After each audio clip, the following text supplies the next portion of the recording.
Matindi ang sikat ng araw ng umagang yon habang nakapila kami ng aking lolo na si Lolo Lauro para sa mga trabahador na sasahod sa minahan ng ginto na pagmamay-ari ng mayamang si Donato. Nasa unahan naming lahat si Donato.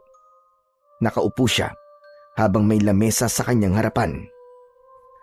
Masusi niyang tinitignan ang kanyang notebook kung saan nakasulat kung ilang araw at ilang oras pumasok ang isang trabahador. Ang trabaho namin ni Lolo Lauro sa minahan ay kami ang naghatid ng ginto sa mga taong bumibili ng ginto kay Donato sa iba't ibang baryo. Nakangiti akong tumingin kay Lolo Lauro at hinawakan ko siya sa braso. Lolo, hindi po ba malaki po ang sasahurin natin ngayon? Tama ka, Eugene. Hindi tayo lumiban kahit isang araw sa loob ng isang buwan. Pasensya ka na nga pala kung kailangan natin magtrabaho ng walang pahinga. Dahil kailangan na nating matubos sa bangko yung pagkakasanla ng lupa natin. Pero huwag kang mag-alala kasi malapit na tayo matapos sa pagbabayad doon. Sana nga po matapos na po tayo sa pagbabayad sa bangko para makabalik na po ako sa pag-aaral. Kaunting tiis na lamang, apo, at makakapag-aral ka na ulit. Hindi ako papayag na hindi ka makakapagtapos kahit high school man lang. Ayokong habang buhay ka nagtatrabaho rito sa minahan. Pero Lolo, mabibili na po ba natin yung nakita kong laruan truck sa bayan? Yung sinabi ko po sa inyo na gusto ko? Aba, oo naman. Sa Biyernes ay magpupunta tayo sa bayan. Pagkatapos nating magbayad sa bangko, ay bibili na natin yung truck na laruan mo. Yay! Salamat po, Lolo. Talagang gusto ko po mabili yung truck-truckan na yun eh. Hindi nawala ang ngiti sa labi ko matapos sabihin ng lolo ko na bibili na namin yung laruan na matagal ko nang gustong-gusto. Ganyan talaga si Lolo Lauro. Kahit mahirap lang kami, ay humahanap pa rin siya ng paraan para maibigay ang mga gusto ko bilang isang batang musmos. Pero hindi ko naman siya pinipilit kapag hindi niya talaga kaya. Naiintindihan ko kasi ang buhay na meron kami. Bago ang luho ko, kagaya ng mga laruan, ay inuuna muna namin ang mga talagang kailangan namin, lalong-lalo na ang pagkain. Nang kami na ang nasa harapan, ay sandali kaming tinignan ni Donato. Tinignan niya ang kanyang notebook at humithit siya sa tabako niya. Aba. Totoo ba ito? Wala pala kayong absent na maglolo, ha? Yan, ganyan ang gusto ko. Magsipag kayo sa pagtatrabaho sa akin. Kung kinakailangan na huwag kayo magpapahinga, ay gawin nyo. Kailangan kasi namin magsipag nitong si Eugene, Donato. Dapat ay matapos na namin ngayong taon ang pagbabayad sa bangko sa lupa naming nakasanla upang hindi yun mahila. Bakit kasi hindi ka nalang umutang ulit sa akin eh? Gaya ng ginawa mo nung nagkasakit ang asawa mo, hindi ba?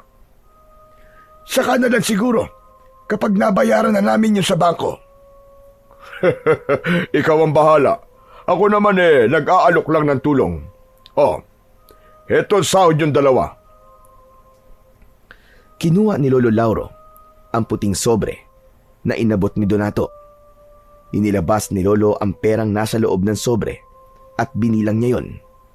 Napansin ko ang pagbakas ng pagkabahala sa muka ni Lolo. Teka, sandali lang, Donato. Bakit kulang itong sahod namin ng apo ko? Anong kulang ang sinasabi mo? Bilangin mo kasi ulit at baka nagkamali ka lang. Ang tanda-tanda mo na hindi ka pa yata marunong magbilang ng tama. Sigurado ako, Donato, kulang ito. Halos kalahati ng dapat ay sahod namin ang kulang. Ah, yun ba? Binawas ko na kasi yung konting kulang mo sa idutang mo sa akin dati. Para naman makabawas ka ng utang. Ayaw mo ba nun? Ginawan pa kita ng pabor. Pero kinausap na kita noong nakaraang linggo. At sinabi ko sa iyo na baka pwedeng wag mo munang ibawas sa sahod namin yung pambayad ko sa utang ko sa iyo. At sabi ko ay tatapusin muna namin ang pagbabayad ko sa bangko. Hindi ba't pumayag ka naman? Oo nga, pumayag ako. Pero hindi ba pwedeng magbago ang isip ko? Kailangan mo nang makabayad sa utang mo sa akin, Lauro. Lumalaki na rin ang tubo nun, ba? Baka pag tumagal, hindi nyo na mabayaran yun at mabaon pa kayo sa utang. Paniguradong habang buhay kayo magtatrabaho ng apo mo sa akin nang walang sinasahod. Pero Donato, tama na. Huwag ka nang umapila. Kayo na itong pinapasahod kayo pa ang marunong sa akin. Saka ang dami pang nakapila sa likod nyo. Hindi lang kayo ang pinapasahod ko. Sige na. Umalis na kayo at magtrabaho na kayo. Tinignan ko ng masama si Donato. Talagang hindi ko gusto ang ugali niya noon pa man. Kung may iba lang sana kaming papasukan na trabaho ni Lolo, ay hindi kami magtatrabaho sa minahan niya. Hindi lingid sa kaalaman ng lahat na masama talaga ang ugali ni Donato. Porke mas nakatataas siya sa aming lahat, ay akala niya ay pwede niya na kaming tratuin ng hindi maganda. Kapag may trabador sa minahan na nagkamali, kahit maliit na bagay, ay pinaparusahan niya gamit ang kanyang latigo. O kung hindi naman, ay hindi niya pinapasahod at hindi pinapakain. Madalas din na kahit gabi na, ay pinagtatrabaho niya ang mga minero, pero hindi niya dinadagdagan ang sahod. Kaya naman, palaging ipinapaalala sa akin ni Lolo Lauro na kung sakaling maging mayaman ako pagdating ng araw, ay wag na wag kong gagayain ang ugali ni Donato. Nagulat ako nang tumingin si Donato sa akin. Nahuli niya akong nakatingin sa kanya ng masama. Hoy bata, ang sama mo makatingin ah. Bakit? Kaya mo na ba akong labanan? Para sa kaalaman mo, wala akong sinasando. Kahit bata ay pinapatulang ko. Nakikita mo ba itong latigo ko? Alam mo ba kung ilang tao na ang nahampas ko gamit ito? Donato, huwag mo namang takutin si Eugene. Bata pa siya. Wala akong pakialam kahit bata pa yung apo mo. Ang samad tumingin eh. Papalag na yata sa akin eh. Tinuturuan mo ba yan ang tamang pag-uugali? Tinuturuan po ako ng lolo ko ng tamang asal.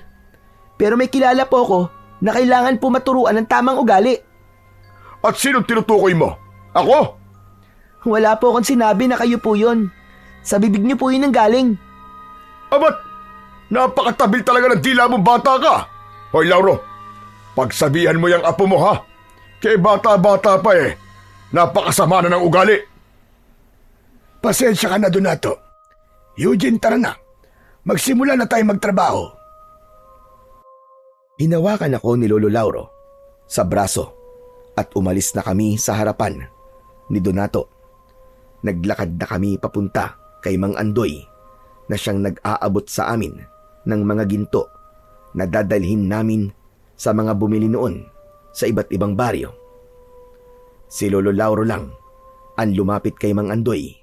Habang nag-uusap silang dalawa, ay lumapit ako sa kabayo na siyang sinasakyan namin ni Lolo papunta sa mga bumibili ng ginto kay Donato. Hinaplos ko ang muka ng kabayo. Naisip ko na kung may sapat sana kaming pera, ay hindi kami magtatrabaho ni Lolo Lauro sa malupit na si Donato. Baka meron kaming sariling taniman ng mga gulay o hindi naman kaya ay meron kaming sariling pwesto sa palengke. Hindi ko rin sana kailangan pang huminto sa pag-aaral at sigurado ko na makakapagtapos ako hanggang kolehiyo. Napapitlag ako nang marinig ko ang boses ni Lolo Lauro sa aking likuran. Tara na! 3 baryo ang kailangan natin puntahan. Ihuli na lang siguro natin itong San Agustin dahil ito ang pinakamalayo. Malayo nga po yun ah. Hindi po ba unang beses nating maghahatid doon ng ginto? Tama ka, Apo. Kaya paniguradong aabutin tayo ng hapon bago tayo makabalik. Kaya simulan na natin ang trabaho natin. Tinulungan ako ni Lolo na sumakay sa kabayo. Inabot niya sa akin ang isang bag na naglalaman ng mga ginto at saka siya naman ang sumakay. Habang naglalakbay kami sa unang baryo na pupuntahan namin, ay hindi ko napigilan ang magtanong kay Lolo. Lo, hanggang kailan po ba tayo magtatrabaho kay Mang Donato? Natatakot po kasi ako na baka isang araw, tayo naman po ang saktan niya kapag nagkamali tayo. Hindi po ba ganun po ang ginagawa niya sa mga minerong nagkakamali? Hindi ko alam, Apo. Wala naman kasi tayong ibang mahahanap na trabaho. Lalo na ako. Hindi ako nakapagtapos kahit high school man lang. Nang matuto na akong magbasa, magsulat at magbilang, pinagtrabaho na kagad ako ng nanay ko. Basta gawin na lang natin ang maayos ang trabaho natin at sigurado ako na hindi naman tayo sasaktan ni Donato. Pero ganun po ba talaga, Lo, kapag mayaman? May karapatan na po kagad manakit ng ibang tao? Hindi, Apo. Walang kinalaman ng estado ng buhay ng isang tao sa kung paano niya dapat tratuin ng mga nakapaligid sa kanya. Sadyang ganun na kasi ang ugali ni Donato. Pero kahit paano, ay nauunawaan ko siya. Alam mo kasi, bata pa lang yan si Donato, ay nagtatrabaho na siya. Marami siyang pinasok na mabibigat na trabaho at karamihan sa mga trabahong yon ay nagkaroon siya ng hindi magandang karanasan. Gaya po ng ano, Lo? Yung nagtatrabaho siya, kahit ang sahod niya ay pagkain lang. Minsan nakikita ko rin siyang sinasaktan ng amo niya sa junk shop kung saan siya nagtrabaho nung binatilyo pa siya. Tapos ginagawa siyang laruan ng ibang trabador sa palengke. Kaya yung mga naranasan niyang hindi magaganda ay ginagawa niya sa mga taong nagtatrabaho sa kanya ngayon. Kumbaga yun ang paraan niya ng paghihiganti sa hindi magagandang naranasan niya nung mahirap pa siya. Pero Lo, yung mga trabahador po sa minero, hindi naman po sila nanakit kay Mang Donato, di ba? Bakit po silang ginagantian niya? Hindi ko rin alam, Apo. Pero ito ang tandaan mo. Hindi dahilan na inapi ka noon, kaya mang-aapi ka rin ngayon. Dapat nga ay maging maganda ang pagtrato mo sa kapwa mo kapag nakaranas ka ng mga naranasan ni Donato. Dahil alam mo ang pakiramdam ng tinatapak-tapakan. Kaya sana ay magising na si Donato na mali ang kanyang ginagawa. Nang mga panahong yon, may awa akong naramdaman para kay Donato matapos kong marinig ang kwento ng aking Lolo Lauro. Hindi ko kasi akalain na pinahirapan pala ng sobra si Donato noong kabataan niya. Pero tama naman si Lolo. Dapat ay hindi ginagawa ni Donato sa mga minero ang naranasan niya noon. Malinaw kasi na sa mga mas nakakababa sa kanya niya, ibinubuntun ang galit niya sa mga taong nagpahirap sa kanya dati.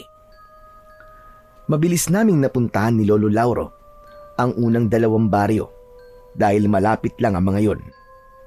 Naibigay din namin sa mga taong pagdadalhan namin ng ginto ang mga binili nilang ginto.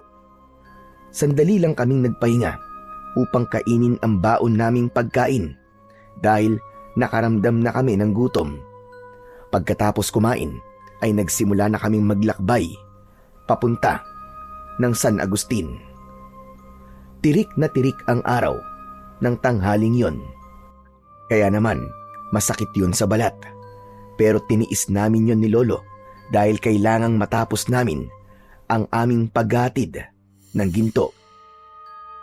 Hapon na nang narating namin ang San Agustin. Kapansin-pansin ang katahimikan sa baryong yon. Kakaunti lamang ang mga taong nasa labas at pinagtitinginan nila kami dahil siguro sa bagong muka kami sa baryong yon. Nagtanong-tanong si Lolo Lauro sa mga tao roon kung saan nakatira si Ramona at madali namang naituro sa amin ang bahay ng pagdadalhan namin ng ginto. Huminto ang kabayong sinasakyan namin sa isang bahay na gawa sa kahoy at ang bubong ay pawid. Naunang bumaba si Lolo. Sa kanya ako tinulungang makababa. Lumapit kami sa gate na gawa sa kawayan. Tao po! Tao po! May tao ba riyan? Bumukas ang pinto ng bahay. Lumabas ang isang matandang babae na may maaliwalas na muka. Maayos na nakapusod ang buhok niya sa likod. Lumapit ang matandang babae sa amin. Abay, sino kayo? Anong kailangan nyo? Dito ba nakatira si Ramona? Dito kasi kami itinuro ng mga tao. Ako si Ramona. Anong kailangan nyo sa akin? May tagatid ng ginto mula sa minahan ni Donato. Dala na namin ang mga gintong binili niyo sa kanya. Ako nga pala si Lauro. At ito naman ang apo ko si Eugene. Eto na pala yung mga gintong binili niyo.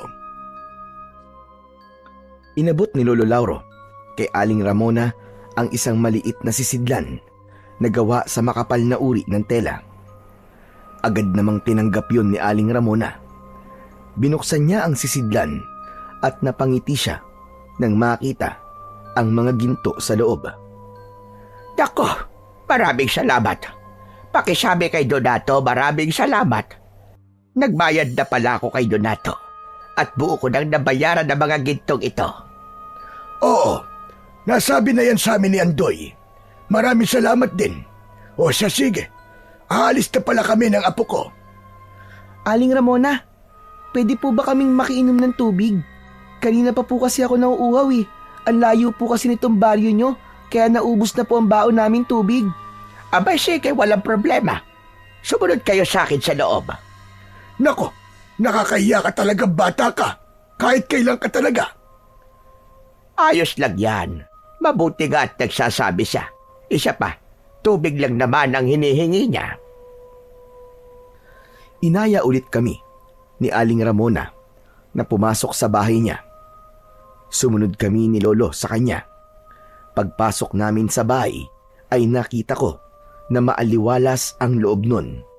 Simple ang pagkakaayos ng mga gamit at halatang masinop ang taong nakatira doon.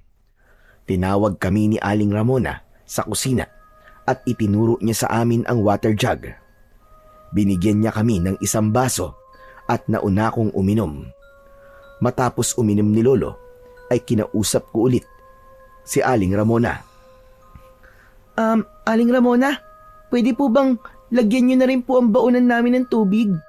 Para naman po may maiinom kami habang pabalik po kami sa minahan. Walang problema, sige lang. Kumuha ka lang dyan ng tubig hanggat gusto mo. Habang nilalagyan ko ng tubig ang plastik na bote, ay narinig ko ang pag-uusap ni na Lolo Lauro at Aling Ramona. Pasensya na sa tanong ko. Pero ano palang ginagawa mo sa mga ginto, Ramona? Napansin ko kasi na sa lahat ng hinatiran namin ng ginto ay ikaw ang pinakamaraming binili. Yan ang negosyo ko. Bumibili ako ng ginto sa minahan, tapos ay ipinagbibili ko rin sa mga gumagawa ng alahas.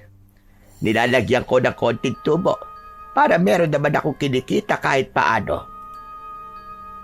Magandang negosyo nga yan, lalo na't mabilis tumaas ang presyo ng ginto.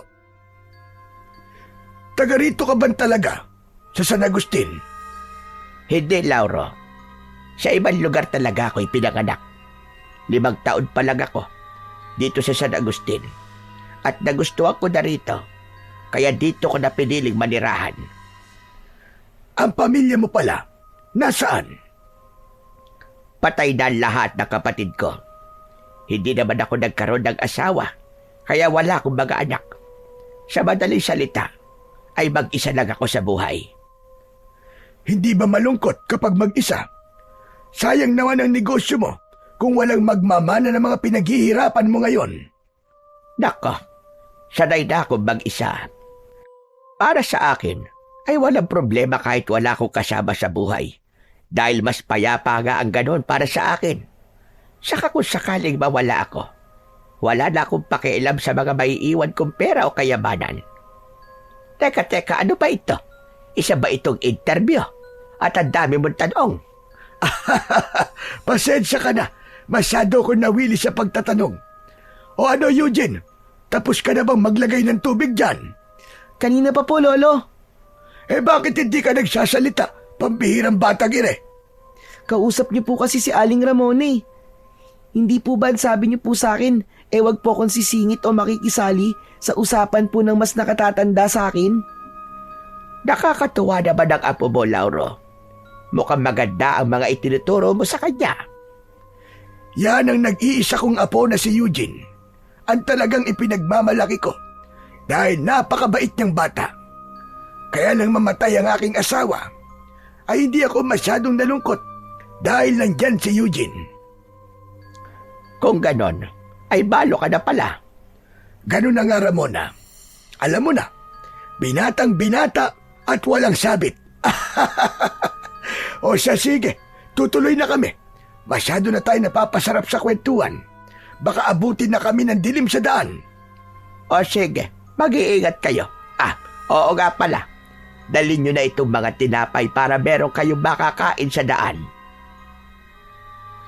Kinuha ni Aling Ramona ang isang supot ng tinapay na nasa ibabaw ng kanyang lamesa.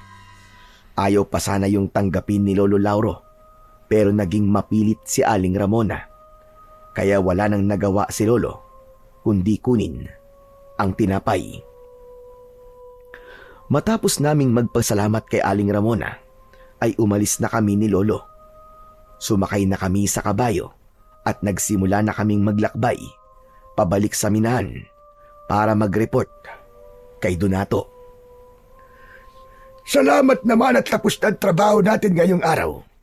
Makakapagpahinga na rin tayo. O ano, Eugene? May gusto ka bang ulam? Parang gusto ko po ng tortang sardinas, Lolo. Aba, tortang sardinas lang talaga. Ayaw mo ba ng adobong manok? Wag na po muna. Ang mahal po ng manok ngayon eh. Hindi po ba magbabayad pa po tayo sa bangko? Aba, oo nga pala. Nako, pasensya ka na pala kung hindi mo na natin mabibili yung laro ang gusto mo. Ayos lang po yun. Unahin na po muna natin yung mga importanteng bagay. Pero Lo, ang bait po ni Aling Ramona, no? Sa dami na po nang natira natin ng ginto, siya lang po ang nagbigay sa atin ng tinapay. Tama ka dyan, Iyo. Mabait nga siyang talaga. Saka parang may gusto po kayo sa kanya, Lo. Ang dami niyo po kasing tanong sa kanya eh. Halatang interesado po kayo sa kanya. Saka iba po yung ngiti niyo kanina nang nalaman niyo pong wala po siyang asawa. Hoy! Ano ka bang bata ka? Magtigil ka nga. Masyado kang malisyoso. Siyempre, paniguradong hindi yun ang huling beses na aartira natin siya ng ginto. Kaya dapat ay maging maganda ang pakikitungo natin sa kanya. Saka, bakit alam mo ng mga ganyang bagay ha? 11 anyos ka pa lang, baka nakakalimutan mo. Lolo naman, syempre alam ko na po yun. May crush na nga po ako eh. Crush ka dyan. Pero wala namang problemang magka-crush. Basta hanggang crush lang muna. Huwag ka muna mag-aasawa. Wag po kayo mag-alala, Lo, kasi hindi pa po ako mag-aasawa. Pero mukhang kayo po ang mag-aasawa ulit kasi nakilala niyo po si Aling Ramona. Malakas na natawa si Lolo Lauro sa mga sinabi ko. Nagpatuloy ang aming masayang kwentuhan hanggang sa makarating na kami sa minahan. Nang nakabalik na kami sa minahan, ay nag-report na kami kay Donato at nang masiguro niya na naibigay namin sa mga bumili ng ginto ang mga ginto, ay umuwi na kami ni Lolo sa bahay. Nakatira kami ni Lolo Lauro sa isang maliit na kubo. Maliit lang din ang lupang kinatatayuan nun. Agad na nagluto si Lolo ng pagkain namin para sa hapunan. At pagkatapos naming kumain, ay ako naman ang naghugas ng aming pinagkainan. Eugene na po. Pagkatapos mo dyan ay sumunod ka sa akin sa likod ng bahay. Tuturuan niyo na naman po ba akong gumamit ng agimat, Lo? Basta, pumunta ka na lang doon pagkatapos mo maghugas dyan. Lumabas na si Lolo, habang ako naman ay tinapos ko na ang aking ginagawa.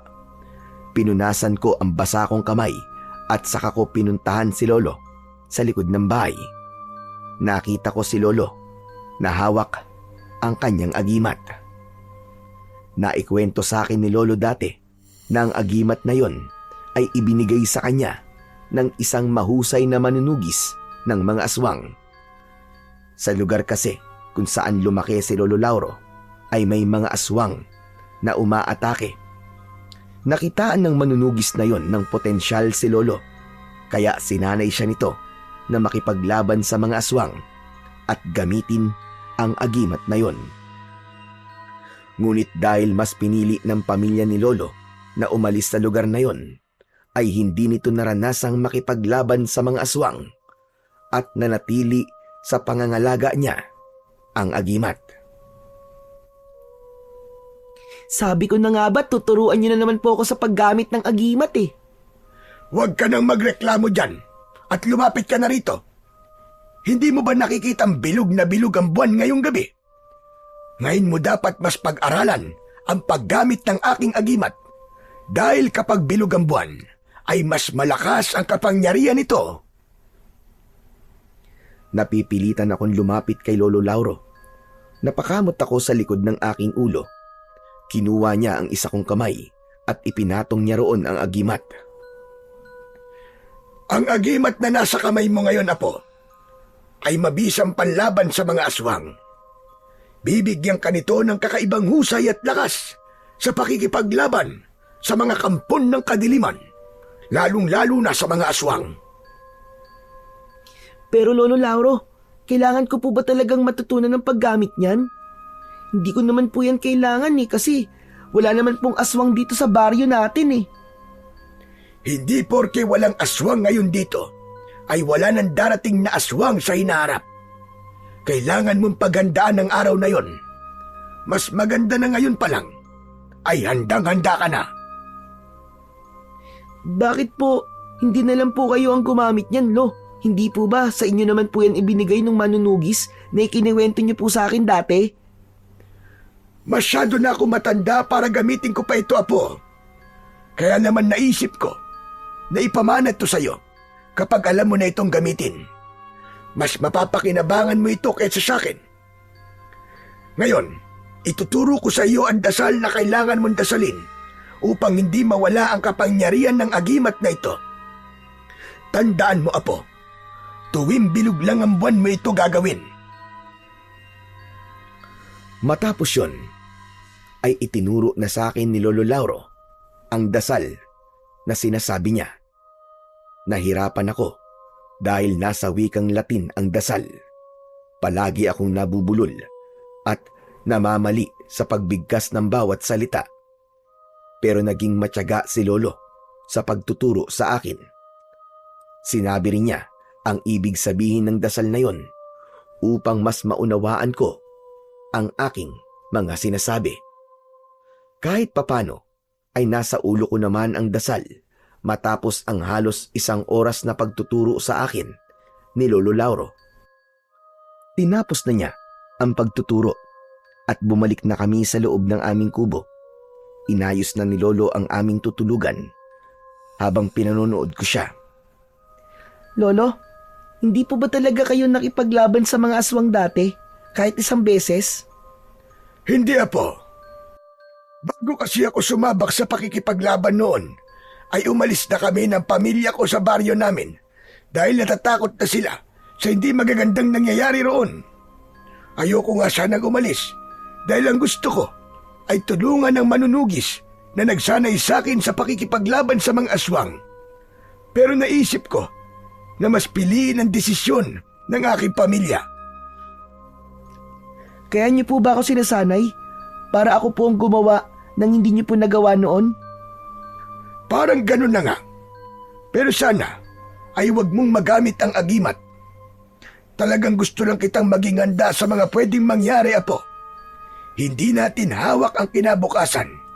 Kaya't mas maigi na paghandaan ang mga ganung bagay. Kaya sana, Apo, huwag kang tamarin kapag tinuturuan kitang gamitin ang agimat. Naiintindihan ko na po. Sorry po, Lo kung palagi po akong tinatamad kapag tinuturuan niyo po ako. Pero pangako po, simula po ngayon ay seseryosohin ko na po ang mga ituturo niyo sa akin. Mabuti naman kung ganun. Halika na, matulog na tayo at maaga pa tayo bukas. Bago kami humiga ni Lolo, ay nagdasal muna kaming dalawa. Ipinagdasal ko na sana ay humaba pa ang buhay ni Lolo Lauro dahil gusto ko pa siyang makasama kapag nakakaangat na ako sa buhay. Gusto kong bumawi sa lahat ng sakripisyo niya at pagmamahal niya para sa akin. Hindi ko rin kinalimutang ipagdasal ang kaluluwa ng aking nanay at tatay na matagal nang pumanaw. Kinabukasan, pagkagising namin ay sabay kaming nag-almusal ni Lolo Lauro. Naligo kami ng mabilis at naglakad na kami papunta sa minahan. Pagdating namin doon ay nagtaka kami dahil nagkakagulo ang mga minero. Lumapit kami sa kanila at nagimbal kami ni Lolo nang malaman namin na ang pinagkakaguluhan ay ang 2 bangkay ng minero. Kalunos-lunos ang itsura nila dahil halos maligo na sila sa sarili nilang dugo. Parehas silang may kagat sa leeg at wakwak ang dibdib. Mabilis na tinakpan ni Lolo Lauro ang mga mata ko gamit ang kanyang kamay. Pero huli na dahil nakita ko na ang mga bangkay. Hanggang sa dumating na si Donato, pinatabi niya ang mga minero upang makita niya ang 2 bangkay. Sino ang pumatay sa mga trabahador ko? Boss, hindi po namin alam eh. Nakita lang po namin ang katawan nila pagdating namin dito. Pero tumawag na po kami ng mga pulis, boss. Maaabala ang negosyo ko sa mga pulis na yan. Paniguradong paihintuin nila ang ating operasyon ng ilang araw dahil mag-iimbestiga sila rito. Bakit kasi dito pa pinatay ang 2 yan? Wisit talaga. Bakit po parang mas iniisip niyo pa po ang minahan, Mang Donato? Hindi po ba dapat lang po na magkaroon po ng investigasyon para malaman po at mapanagot kung sino pong pumatay sa mga minero? Eugene, tumahimik ka po. Talagang hinuhuli mo ang pika kong bata ka. Hinihingi ko ba ang opinyon mo? Ano naman kung iniisip ko ang aking minahan kaysa sa kung anong bagay? Tagdaan mo, kung wala ang minahan na ito, magugutom kayo ng lolo mo. Apo, huwag ka na sumagot. Donato, pagpasensyaan mo na si Eugene. Hindi niya alam ang kanya sinasabi. Bata pa kasi siya. Bata. May bata bang ganyan sumagot? Sinasayang niyo ang oras ko. Bumalik na kayo sa pagtatrabaho bago dumating ang mga pulis. Bilisan niyo! Hindi ako makapaniwala na nagawa pang pagtrabahuin ni Donato ang mga minero kahit may mga pinatay na sa minahan. Pero dahil mga trabador lang kami, ay wala na kaming nagawa kundi sundin si Donato. Kinuha na lang ni Lolo ang mga gintong ihatid namin sa iba't ibang baryo at maya-maya ay umalis na kami, sakay ng kabayo. Habang naglalakbay, ay hindi maalis sa utak ko ang itsura ng 2 bangkay na natagpuan sa loob ng minahan. Hindi ko akalain na may taong kayang gumawa ng ganong karumal-dumal na pagpatay.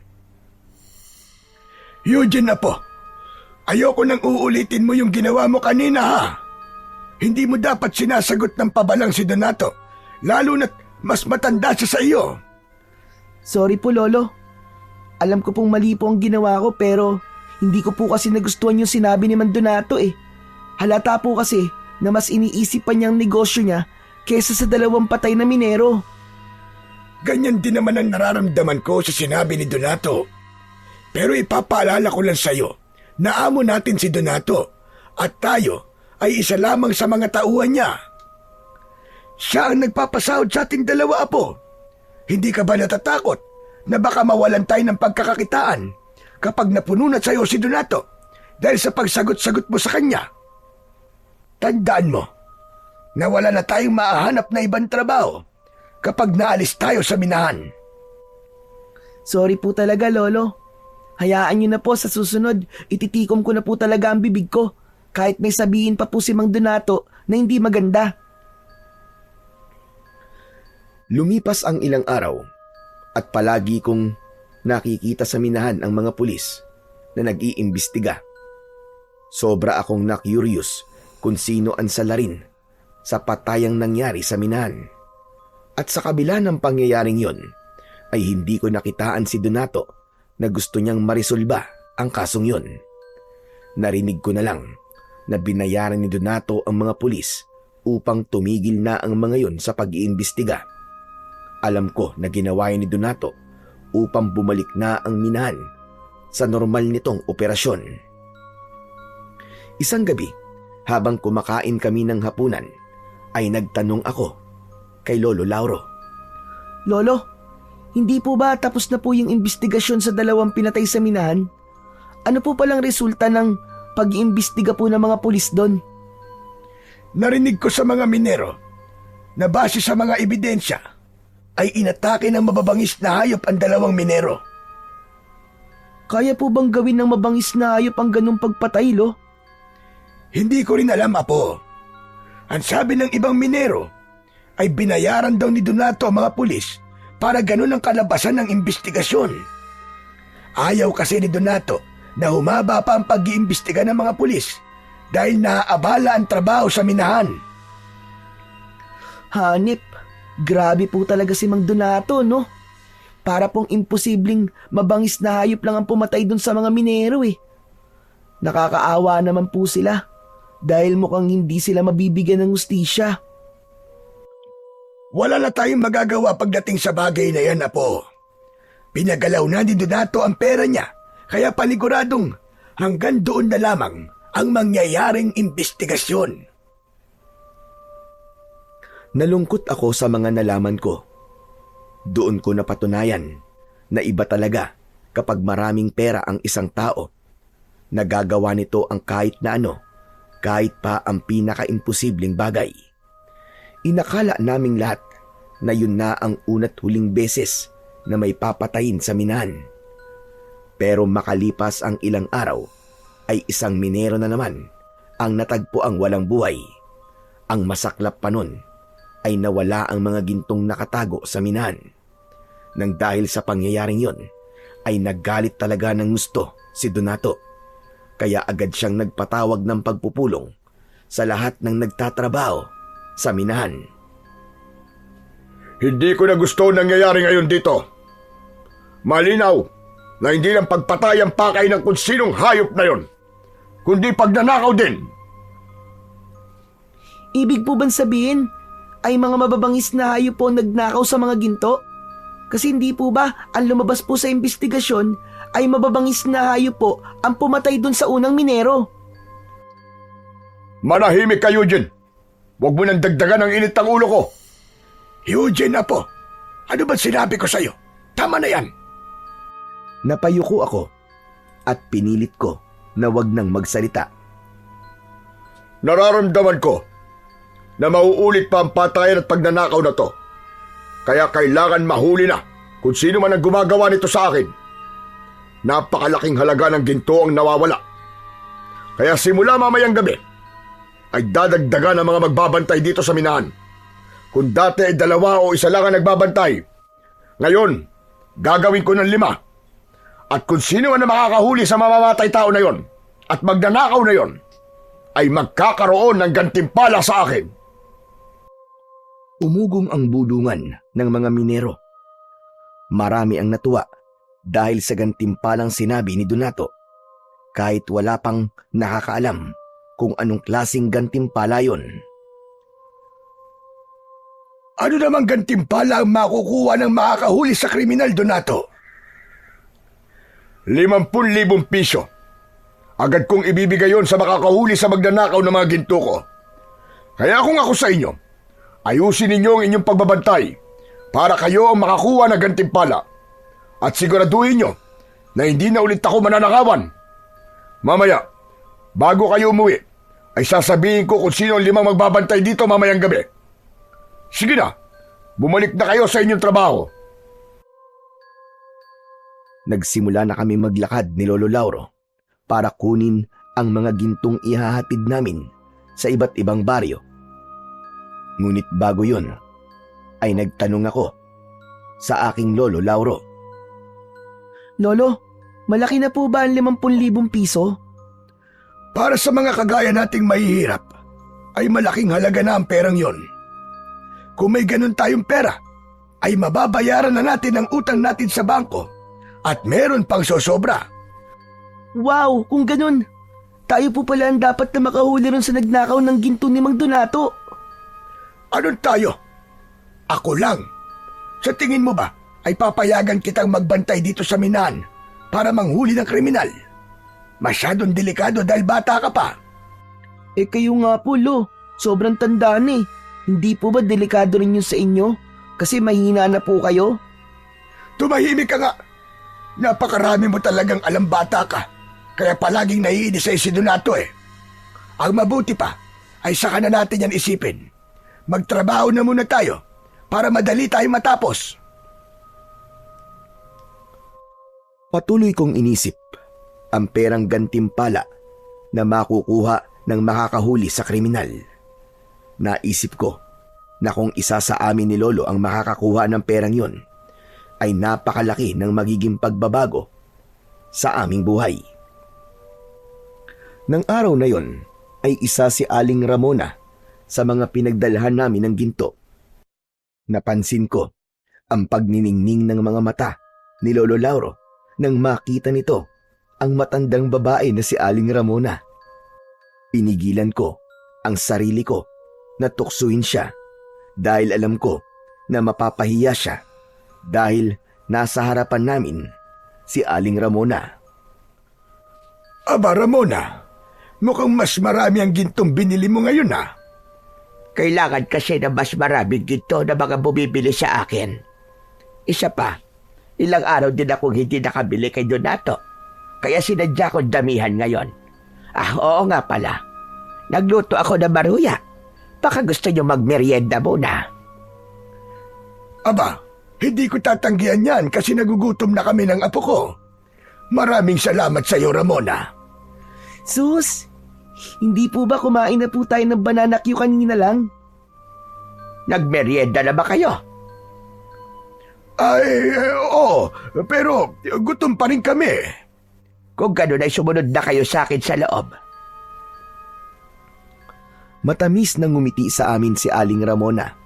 Pagpasok namin sa bahay niya, ay dumiretso kami sa kusina. Inihain niya ang mga maruya at maya-maya pa ay nagsimula na kaming kumain. Oo nga pala. Hindi ka ba naiinip dito? Lalo na't mag-isa ka lang. Hindi naman. Gaya na sinabi ko sa inyo noon, ay sanay na akong mag-isa. Saka may pinaglilibangan ako. Nag-aalaga ako ng iba't ibang halaman na namumulaklak. Talaga? Pwede ko bang makita ang bulaklak mo, ang mga bulaklak? Oo naman. Alam mo, ngayon lang may nagka-interes na makita ang mga tanim kong bulaklak. Halika, samahan mo ako sa likod. Doon nakatanim ang aking mga bulaklak. Ikaw ba, Eugene? Gusto mo ba sumama? Hindi na po. Dito na lang po ako at kakain pa po ako eh. Ang sarap po kasi ng maruya nyo eh. Huwag kang malikot dito ha. Saka, huwag kang makikialam ng gamit dito. Opo, Lolo. Matapos yun, ay magkasama ng lumabas sina Lolo Lauro at Aling Ramona. Napailing ako habang nakangiti. Si Lolo talaga, oo. Pumapag-ibig. Ipinagpatuloy ko ang pagkain ng maruya. Ang totoo ay kulang sa akin ang banana Q na kinain namin ni Lolo kanina, kaya medyo gutom pa rin ako. Iginala ko ang mata ko sa kabuuan ng bahay ni Aling Ramona. Para sa isang tao ay masyado yung malaki, hanggang sa nakita ko ang isang pinto na nakaawang. Tumitig ako roon ng matagal at hindi ko alam kung bakit parang may kung anong enerhiya ang humihila sa akin papunta roon. Hindi ako pwedeng makialam ng mga gamit dito. Mapapagalitan ako ni Lolo kapag nahuli niya ako. Pero Ano kayang meron sa kwartong yun? Bahala na nga, bibilisan ko na lang. Inubos ko muna ang maruyang hawak ko at saka ako tumayo. Lumapit ako sa nakaawang na pinto at dahan-dahan ko yung binuksan. Nanlaki ang mga mata ko sa nakita ko roon. Meron doong isang ribulto na gawa sa itim na bato. Nakakatakot ang itsura ng ribulto. Para yung isang halimaw na may dalawang malalaking sungay. Nakalabas ang matutulis ng mga ngipin at tila nanlilisik ang mga mata. Sa paanan ng ribulto ay merong napakaraming ginto. Kinilabutan ako ng matindi sa ribultong yun. Pakiramdam ko ay buhay yun at parang nakatingin yun sa akin. Nagulat na lang ako nang pumasok si Aling Ramona. Kitang-kita ko ang galit na rumihistro sa kanyang muka. Mabilis siyang lumapit sa akin at itinulak niya ako papalayo sa pinto. Malakas niyang isinarado ang pinto at bumaling siya sa akin. Bakit mo binuksan ang pintong ito? Naku, pasensya na po, Aling Ramona. Nakita ko po kasi nakabukas ng konti yung pinto, kaya lumapit po ako. Kahit na pa wala ka sa sarili mong pababahay. Wala kang karapatan na hawakan o galawin ang mga gamit na narito nang wala akong pahintulot. Teka, ano ba nangyayari rito? Lumapit sa amin si Lolo Lauro. Nakakunot ang kanyang noo at halatang naguguluhan. Eto nga pa mo. Talaga bang tinuturuan mo yan ang tamang asal? Bakit? Ano ba nangyari? Nahuli ko siya. Napapasok sana sa kwarto ko. Ano ka mo? Totoo ba yun, Eugene? Wala naman po akong masamang gagawin eh. Nakita ko lang po na nakabukas po yung pinto, kaya naisipan ko pong sumilip. Gusto ko lang pong makita ang loob ng kwartong yan. Maniwala po kayo. Wala po akong hinawakan na kahit na anong gamit. Kahit na ano pang dahilan mo, ay mali pa rin ang ginawa mo. Humingi ka ng tawad kay Ramona. Nakakahiya ka. Sorry po, Aling Ramona. Patawarin niyo na po ako. Pangako, hindi ko na po uulitin. Umalis na lang muna kayo. Nasira na ang araw ko dahil sa iyo, Eugene. Pasensya ka na talaga, Ramona. Hayaan mo at pagsasabihan ko ang apo ko. Tara na, Eugene. Umalis na tayo. Labis ang hiyang naramdaman ko ng mga sandaling yon, lalong-lalo na kay Aling Ramona. Naintindihan ko kung bakit niya ako sinigawan dahil may nagawa akong mali sa loob ng bahay niya. Pagkasakay namin ni Lolo sa kabayo ay nagsimula na kaming maglakbay pabalik sa minahan. Pinagsabihan na kita. Ang sabi ko, huwag kang makikialam. Tignan mo nangyari ngayon. Nagalit patuloy si Ramona sa atin.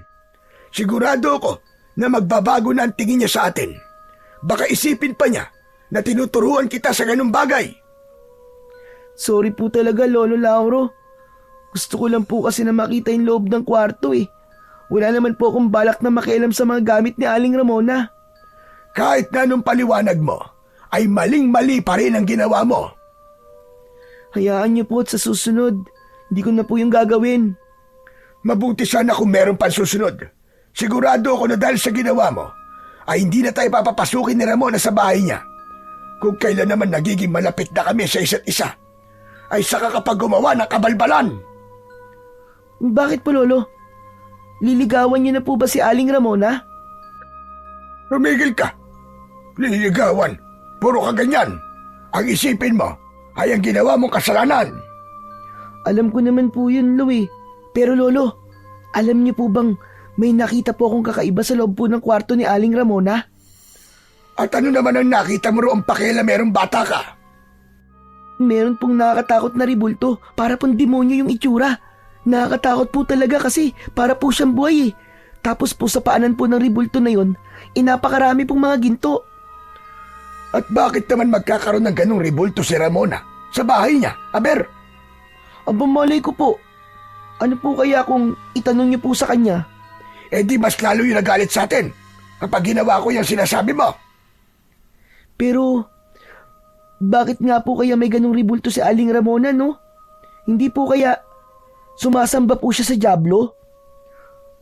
Ano ba naman yan lumalabas sa bunganga mo, Eugene? Kung ano-ano na lang ang naiisip mong bata ka. Paano naman sasamba sa dyablo si Ramona?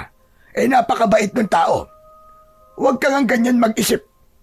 Nakakita ka lang ng nakakatakot na ribulto sa bahay ni Ramona pag-iisipan mo na kagad siya ng masama. Basta, kung sakaling papasukin ulit tayo ni Ramona sa bahay niya, ay huwag mo nang uulitin ang ginawa mo kanina. Nagkakaintindihan ba tayo? Opo, Lo. Pangako po. Habang patuloy kaming naglalakbay pabalik sa minahan, ay hindi pa rin maalis-alis sa isip ko ang ribultong nakita ko sa bahay ni Aling Ramona. Bigla akong kinilabutan dahil pakiramdam ko hanggang sa sandaling yon ay nakatingin pa rin yun sa akin. Nakabalik na kami ni Lolo Lauro sa minahan. Nang oras na yon ay naghahanda na sa pag-uwi ang mga minero dahil tapos na sila sa kanilang trabaho. Pero kagaya ng sinabi ni Donato ay sasabihin ito kung sino ang 5 trabahador na magbabantay sa minahan sa gabing yon. Nagtipon kaming lahat sa iisang pwesto. Hindi nagtagal ay tumayo na si Donato sa aming harapan. Ngayon, sasabihin ko na kung sino ang 5 magbabantay ngayong gabi. Hindi kayo pwedeng umangal dahil darating din naman ang gabi na pilit kayong magbabantay. Ang mga napili ko para sa gabing ito ay Sinamulong, Andoy, Atong, at ikaw, Lauro. Eugene, ikaw na muna ang bahala sa bahay. Marunong ka naman magluto, hindi ba? Sandali. 4 pa lang yon. At ang pang-5 ay si Eugene. Sandali lang, Donato. Bakit kasama si Eugene sa mga magbabantay mamayang gabi? Masyadong mapanganib para sa kanya ang gagawin namin pagbabantay dahil masyado pa siyang bata. Pwede bang pumili ka na lamang ng iba? Hindi ka ba marunong umintindi, ha? Ang sabi ko, hindi kayo pwedeng umangal. Pero bata pa ang apo ko, Donato. Hindi ako pumapayag sa gusto mong ipagawa sa kanya. At bakit hindi? Trabahador ko rin ang apo mo. O sige. Gusto mo bang huwag kong pagbantayin si Eugene ngayong gabi at sa mga susunod na gabi ko na siya itatalaga sa pagbabantay? Pero ipapaalala ko lang sa iyo na iba-ibang grupo magbabantay kada gabi, kaya maliit ang tsansang magkasama kayong dalawa sa pagbabantay kung hindi siya magbabantay ngayong gabi. Hindi ba dapat matuwa ka pa na pinagsama ko kayo sa iisang grupo? Lolo, pumayag na po kayo. Huwag po kayong mag-alala. Mag-iingat na lang po ako. Hindi na nagawang magsalita pa ni Lolo Lauro, pero ramdam ko ang matindi niyang pagtutol na isama ako sa mga magbabantay sa minahan. Meron pa bang aapela sa inyo? Kung wala na ay umuwi na ang mga hindi magbabantay dito sa aking minahan, habang ang 5 nakatalagang magbabantay ay maiiwan at gawin ninyo ang trabaho ninyo ngayong gabi. Gawin nyo ang lahat para mahuli nyo ang nagnakaw ng mga ginto ko. Nagsimula ng mag-alisan ang ibang mga minero. Naiwan kami ni Lolo kasama ang 3 pang kasama namin sa grupong magbabantay sa minahan para sa gabing yon. Paalis na sana si Donato pero mabilis yung nilapitan ni Lolo Lauro. Donato, nakikiusap ako sa iyo. Huwag mo nang isali si Eugene sa mga nagbabantay. Bata pa siya at hindi pa natin alam kung ano pa ang kayang gawin ng pumapatay sa mga minero at nagnakaw sa ginto mo. Gaya na sinabi ko, wala akong pakialam kahit bata pa si Eugene. Nagtatrabaho siya sa akin at kailangan kong maging patas sa lahat ng mga trabahador. Ayaw mo ba nun? Mas malaki ang tsansa niyong mahuli ang mamamatay tao at magnanakaw ng ginto. Dahil 2 kayo, mas malaki ang tsansang kayo ang makakakuha ng gantimpala. Aanhin ko naman ang gantimpala kung mapapahamak naman ang aking apo. Madali naman akong kausap Kung ayaw mong isama ko si Eugene sa mga magbabantay, ay umalis na kayo rito sa aking minahan at maghanap na kayo ng ibang trabaho. Hindi naman namin kayang gawin yon. Ito lang ang trabaho ang alam namin. Kung hindi nyo naman pala kayang mawalan ng trabaho, sundin nyo na lang ako. Dahil kapag ako napuno sa inyo ng apo mo, ako mismo magsisisante sa inyong dalawa. Nagkakaintindihan ba tayo, Lauro? Napipilitang tumango si Lolo. Matapos yun, ay umalis na si Donato. Agad kong nilapitan si Lolo Lauro at sinabi ko sa kanya na huwag siyang mag-alala dahil gagawin ko ang lahat para walang masamang mangyari sa akin sa gabing yun. May iniwang pagkain naman si Donato para sa aming 5 na magbabantay sa minahan. Matapos naming kumain ay nagsimula na kaming pumili ng aming pepwestuhan. Nagpresenta si Lolo Lauro na kami ang magbabantay sa mga ginto sa mismong loob ng minahan. Alam ko na pinili ni Lolo ang pwestong yun dahil mas ligtas kami roon kesa kapag nasa labas kami. Hindi ko talaga alam kung anong pusong meron ng Donato na yon. Pati ba naman ng batang kagaya mo ay isinama niya sa pagbabantay at paghuli sa isang kriminal? Lo, wala naman po tayong magagawa eh. Sabi niyo nga po, amo po natin si Mang Donato at trabador niya lang po tayo. Kaya kailangan natin sundin kung ano po ang sabihin at iuutos niya. Pero sobra na to. Masyado na itong hindi makatao. Sana talaga ay dumating ang araw na magbabago pa siya. Parang hindi na po mangyayari yun, Lo. Parang hanggang sa kabilang buhay po eh. Masama pa rin po ang ugali niya eh. Ewan ko, Apo. Pero darating ang araw na makakahanap din ng katapat niyang si Donato. Oo nga pala. Dito ka lang sa loob at huwag kang lalabas ha. Pupuntahan ko lang mga kasama natin para kumustahin sila. Nang lumabas si Lolo Lauro, ay naglakad-lakad ako sa loob ng minahan. Bihira kasi akong makapasok doon, kaya sinulit ko na ang pagkakataon na naroon ako. Tinignan ko ang mga kagamitan ng minero. Kinuha ko ang isang piko at agad ko rin yung binitiwan dahil napakabigat nun. Naglakad-lakad pa ako hanggang sa may nakita kong kumikislap na bagay sa lupa. Dinampot ko yun at nalaman ko na isa yung ginto na halos kasing laki ng aking hinlalaki. Namangha ako dahil hugis puso ang ginto. Nang marinig ko ang pagtawag ni Lolo Lauro sa pangalan ko, ay nagmamadali akong bumalik sa kinaroroonan ko kanina. Saan ka ba nagpunta? Hindi ba sabi ko dito ka lang? Hindi naman po ako lumabas eh. Pero Lo, tignan niyo po tong gintong nakita ko. Parang inukit po siya kasi hugis puso po. Saan mo nakita yan? Napulot ko po habang naglalakad-lakad ako. Malapit po ron sa lagayan ng mga gamit ng minero. Nako, isama mo yan sa mga gintong nakatabi. Baka nalaglag lang yan. Alam ni Donato kung gaano karami ang mga gintong nakukuha rito. Kapag nalaman niyang kulang ang mga yon, ay magwawala na naman yun sa galit. Sinunod ko ang sinabi ni Lolo. Inilagay ko ang gintong napulot ko sa kahon kung saan nakalagay ang iba pang mga ginto. Naupo kami ni Lolo Lauro sa isang sulok. Makalipas ang halos 1 oras, ay nakaramdam na ako ng antok. Napansin naman yon ni Lolo Lauro at sinabi niya sa akin na kung gusto ko ay pwede naman daw akong matulog. May nakita akong sako at yun ang inilatag ko sa lupa at doon ako humiga. Hindi nagtagal ay nakatulog na kagad ako. Ngunit hindi pa man ako nagtatagal sa pagtulog nang nagising ako dahil sa pagsigaw ng mga kasama namin sa labas. Napabalikwas ako at nagtaka ko dahil palabas na si Lolo habang may dala siyang itak. Lolo, saan po kayo pupunta? Dito ka lang at kahit na anong mangyari, ay huwag kang lalabas. Ha? Bakit po? Ano po ba nangyayari? Basta, sundin mo na lang ang sinabi ko. Dito ka lang.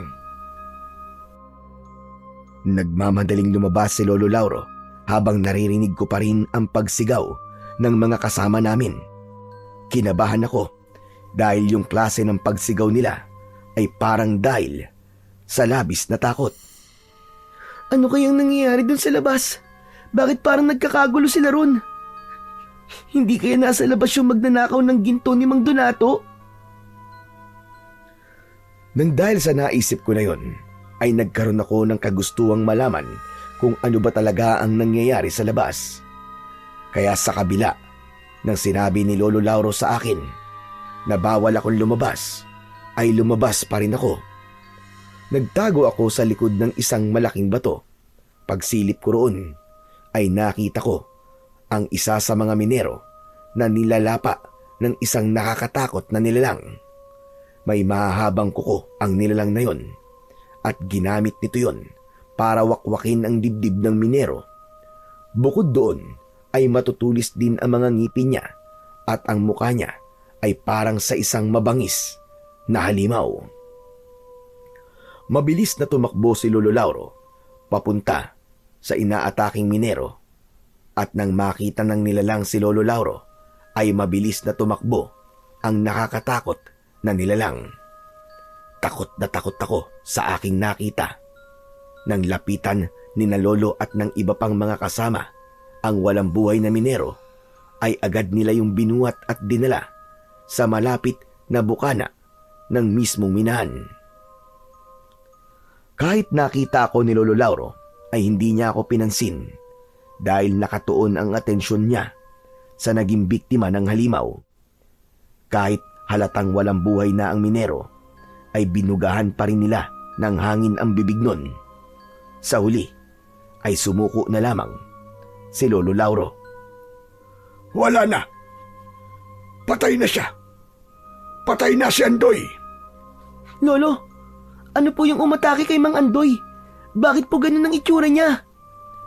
Hindi ako maaaring magkamali. Sigurado ako na aswang ang halimaw na yon.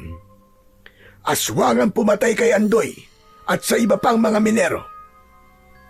Maraming beses na ako nakakita ng aswang at ganun ang halimaw na umatake kay Andoy. Bumakas ang takot sa mukha ng dalawa pang minero habang si Lolo Lauro ay matiim na nakatingin sa bangkay ni Mang Andoy. Pinakuha ako ni Lolo ng mga sako upang gamitin na pantakip sa bangkay. Matapos yun, ay patuloy kaming nagbantay dahil natakot kami na baka muling bumalik yung aswang. Sa awa naman ng Diyos ay hindi na bumalik yung aswang. Hindi siguro niya inakala na maraming magbabantay sa minahan ng gabing yon. Pagsapit ng umaga ay dumating na ang mga minero at si Donato. Nagulat ang lahat nang makita nila na wala ng buhay si Mang Andoy. Ano nangyari rito kagabi? Ha, Lauro? Bakit patay na si Andoy? Donato, bumalik kagabi yung nagnakaw ng mga ginto mo at pumatay sa mga minero. Nasaan ang hayop na yon? Nahuli niyo ba? Hindi namin siya nahuli. Nakatakas siya. Nahuli rin kami para tulungan si Andoy. Nang susuguri na namin siya, ay bigla siyang tumakas. Mga inutil! Bakit niyo pa pinakawalan? Kaya nga dinamihan ko na magbabantay dito para hindi na kayo matakasan. Tapos ngayon, sasabihin mo na nakatakas. Mga wala kayong silbi. Kahit 5 kami rito, hindi namin siya kayang labanan kahit mag-isa lang siya. Dahil isa siyang aswang. Isang aswang ang pumatay sa mga minero. Malamang, ang aswang din na yon ang kumuha sa mga ginto mo. Ano ka mo? Aswang? Anong aswang ang sinasabi mo? Malamang sinasabi mo lang yan para pagtakpan ang kapalpakan nyo. Nagsasabi po ng totoo si Lolo. Aswang po talaga ang umatake rito kagabi. Dapat po kasi, sinamahan niyo po kami para nakita niyo po mismo ang aswang. Kahit po ang dalawa namin kasama kagabi, ay mapapatunayan po na totoo po ang mga sinabi po ni Lolo. Sumali na rin sa usapan ng dalawang minero na kasama namin sa pagbabantay nung nakaraang gabi. Sinabi nila na totoo ang lahat ng sinabi ni Lolo Lauro dahil doon ay sandaling natigilan si Donato habang bakas sa mukha niya ang pagkagimbal. O sige, sabihin na natin na naniniwala na ako sa mga sinasabi ninyo. Aswang nga siguro ang pumatay sa mga minero at nagnakaw sa mga ginto ko. Yung pagpatay niya sa mga minero, naiintindihan ko yun kung bakit niya yung ginawa. Dahil isa siyang aswang. Pero paano niya ipapaliwanag ang pagnanakaw niya sa mga ginto ko? Ano naman ang gagawin ng isang aswang sa mga ginto? Yan ang hindi namin alam, Donato. Pero sigurado ko na may ginagawa siya sa mga ginto. Pero hindi na siguro importanteng malaman pa natin yon. Ang kailangan natin pagtuunan ng pansin ay kung paano natin mapapatay ang aswang na yon. Trabaho niyo ang bantayan ng aking minahan. Kaya kayo mag-isip ng paraan kung paano niyo papatayin ang aswang na yon. Hala, sige na. Bumalik na kayo sa trabaho niyo. Tumawag na rin kayo ng pulis para maalis na ang katawan dito ni Andoy. Sinunod na lang namin ang sinabi ni Donato. Hindi ako makapaniwala na ang pagtatrabaho pa rin ang inuna niyang isipin sa kabila ng hindi magandang nangyari sa minahan. Mabilis na lumipas ang mga oras at nang dumating na ang oras ng aming pag-uwi ay muli kaming tinipon ni Donato upang sabihin niya kung sino ang bagong 5 trabador na magbabantay sa minahan mamayang gabi. Dahil hindi na kami magbabantay ni Lolo sa minahan, ay dumiretso na kami nang uwi sa aming bahay. Parehas kaming nangihina dahil wala pa kaming tulog. Mabilis na nagluto si Lolo ng aming hapunan at pagkatapos ay nagsimula na kaming kumain. Alam kong inaantok ka na, Eugene, po. Pero pagkatapos natin kumain, ay huwag ka munang matutulog. Ha? Bakit po? May gagawin pa po ba tayo? Ipapasa ko na sa iyo ang pagmamayari ng agimat ko. Sa tingin ko, ay dumating na ang tamang panahon para tuluyan ko ng ipasa sa iyo ang agimat. Dahil po ba sa aswang na umaatake sa minahan? Ganun na nga. Mas makakabuti na meron kang proteksyon at kung sakali na dumating ang sitwasyon na kailangan mong ipagtanggol ang sarili mo, ay kampante ako na kaya mong lumaban. Hindi na ako umapila sa gustong mangyari ni Lolo Lauro. Napagtanto ko na kailangan ko ang kapangyarihan ng agimat ni Lolo.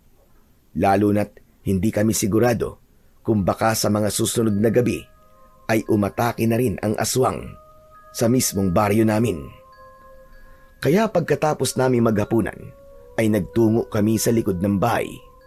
Doon ay sinimulan na ni Lolo Lauro ang ritual ng pagpapasa ng agimat sa akin. Kinuha niya ang aking kamay at sinugatan niya ang palad ko gamit ang isang patalim. Ipinatak niya ang dugo ko sa mismong agimat habang umuusal siya ng dasal. Ang sunod niyang ginawa ay isinuot niya sa leeg ko ang agimat. May naramdaman akong kakaiba sa loob ng aking katawan. Uminit ng kaunti ang dibdib ko na para bang may kung anong enerhiya ang biglang nabuhay doon. Napahawak ako sa dibdib ko habang nakangiwi. Lolo, parang mainit po ang dibdib ko ah. Saka, nahihirapan po akong huminga, Lolo. Huwag kang mabahala dahil magandang senyales yan. Ibig sabihin ay unti-unti nang dumadaloy sa katawan mo ang kapangyarihan ng agimat. Tinanggap ka na nito bilang bago nitong tagapangalaga. Hindi naman permanente ang pakiramdam mo na yan. Mawawala rin yan mamaya. Basta tandaan mo, Eugene, bilang bagong tagapangalaga ng agimat na yan, ay may responsibilidad kang ipagtanggol ang mahihina laban sa mga kampon ng kadiliman, lalong-lalo na sa mga aswang. Gamitin mo lamang yan sa kabutihan at hindi para manlamang ng iyong kapwa. Nangangako po ako, Lolo. Nagagawin ko po ang lahat para hindi po kayo mapahiya na sa akin niyo po'y pinagkatiwala ang agimat niyo. Nakangiting tinapik ni Lolo Lauro ang balikat ko. Kaya hindi na siya nagsalita at nakita ko sa mga mata niya ang tiwala niya sa akin na kaya kong pangalagaan ang agimat na yon. Kinabukasan, pagdating namin ni Lolo sa minahan ay nagimbal na naman kami sa sumalubong sa amin. 2 sa nagbantay sa minahan ang pinatay ng aswang. Ayon sa mga nakaligtas, ay ninakaw din ng aswang ang mga ginto. Nang dahil sa pangyayaring yon, ay nagdesisyon na si Donato na sa bahay na nito itago ang mga ginto.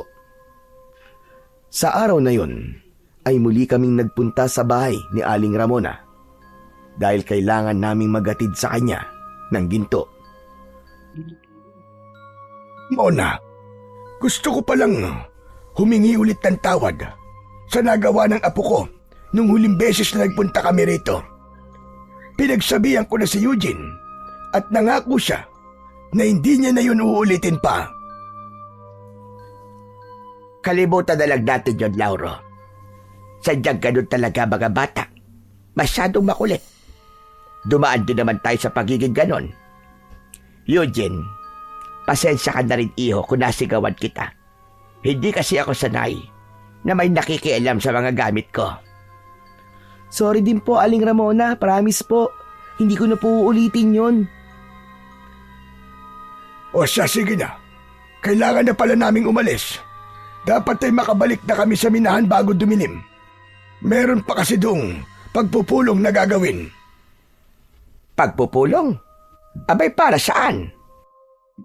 Pipiliin kasi sa amin ni Donato kung sino magbabantay sa minahan mamayang gabi. Alam mo kasi, may aswang na sumasalakay sa minahan tuwing gabi at pinapatay ang mga minero. Pero sa palagay ko, mga ginto ang totoong pakay niya. Kailangan lang talagang patayin ang aswang na yon ng mga nagbabantay para makuha niya ang mga ginto. Nakakakilabot naman ang sinasabi mo na yan. Kaya nga po, yung mga nakatagong ginto po sa minahan ay dinala na po muna sa bahay ni Mang Donato para doon po itago. Nasa bahay na ni Donato ang mga ginto. Oo, para hindi na makuha ng aswang. O paano, Ramona? Aalis na kami ng apo ko. Baka mapasarap pa ang ating kwentuhan dito. Lolo, sandali lang po. Naiihi po kasi ako eh. Aling Ramona, pwede po ba akong makigamit po ng banyo nyo? Abay, oo naman. Pumasok ka nila sa loob. Yung nag-iisang pinto sa kusina, ang banyo. Nagmamadali akong pumasok sa bahay ni Aling Ramona habang nagpatuloy sila ni Lolo sa pag-uusap sa labas. Agad akong nagtungo sa banyo. Mabilis akong natapos sa dapat kong gawin. At nang lumabas ako ng banyo, ay nakita ko yung pinto kung saan nakalagay yung nakakatakot na ribulto. Alam ko na bawal na akong pumunta roon, pero matindi ang bulong sa tenga ko na kailangan kong makita muli ang ribulto. Hindi ko na napigilan ang aking sarili at lumapit ako sa pinto. Marahan ko yung binuksan at tuloy-tuloy akong pumasok. Lumapit ako sa ribulto at naramdaman ko ang bahagyang pag-iinit ng agimat na suot ko.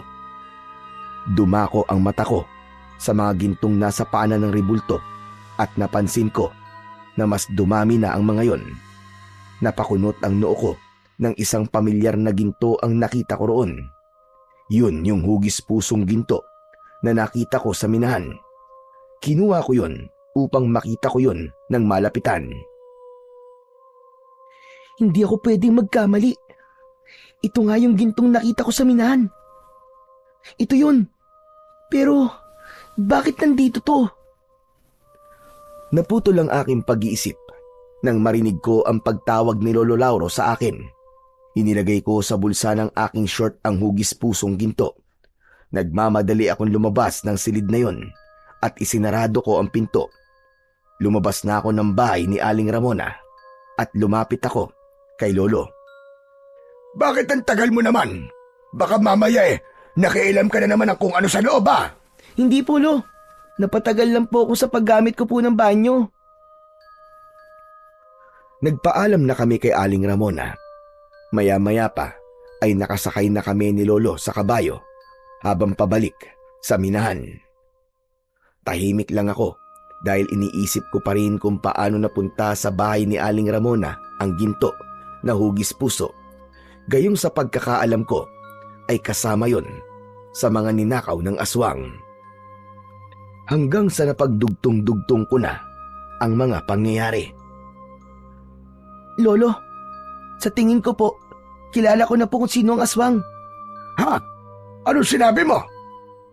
Yung aswang po na umaatake sa minahan at yung nagnanakaw po ng mga ginto. Kilala ko na po kung sino siya. Baka naman kalokohan na naman yan ah. O sige, sino ba ang aswang?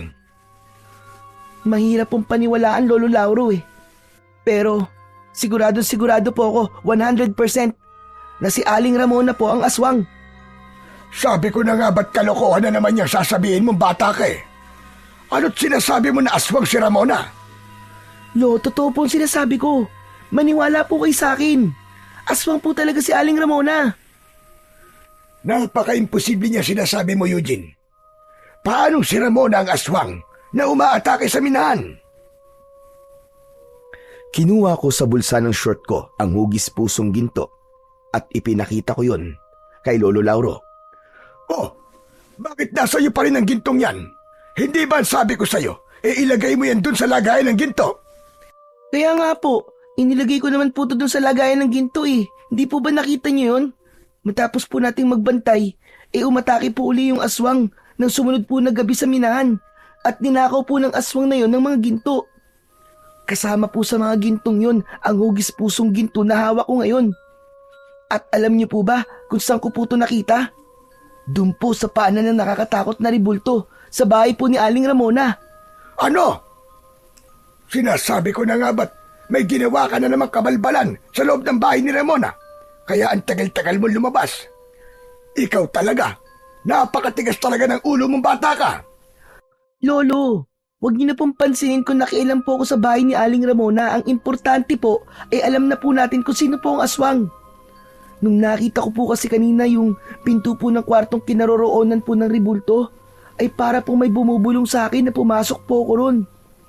Malakas po talaga ang pakiramdam ko na ang diwa ng agimat ang gumawa nun para malaman ko po ang katotohanan. Sandaling natahimik si Lolo Lauro sa mga sinabi ko sa kanya. Ramdam ko na pinag-iisipan niya rin ng gusto ang mga nalaman niya sa akin.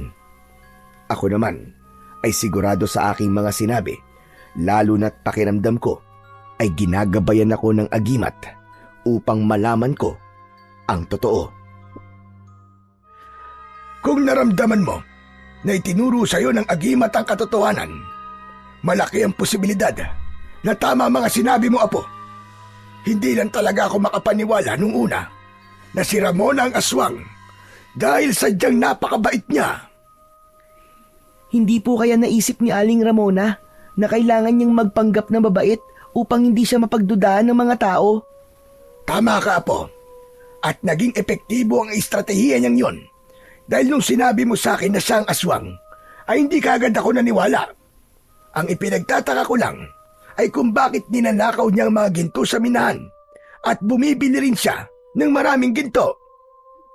Hindi po ba sabi ko po sa inyo ay nakita ko na doon po sa paanan ng ribulto ang daming ginto. Hindi po kaya hindi naman talaga niya binibenta yung mga ginto. Baka po inaalay niya doon sa ribulto. Baka po yung ribulto na yon ang itinuturing niyang Panginoon. Tama ka. Malaki ang posibilidad na ganun nga, Apo. Sayang, magaan pa naman sana ang loob ko sa kanya.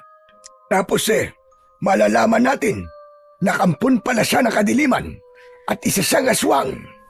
Kaya nga po, Lolo ramdam ko po talaga na may gusto po kayo kay Aling Ramona Pag-ibig na po sana. Naging bato pa. Tumigil ka na nga dyan. Talagang nagawa mo pa magbiro.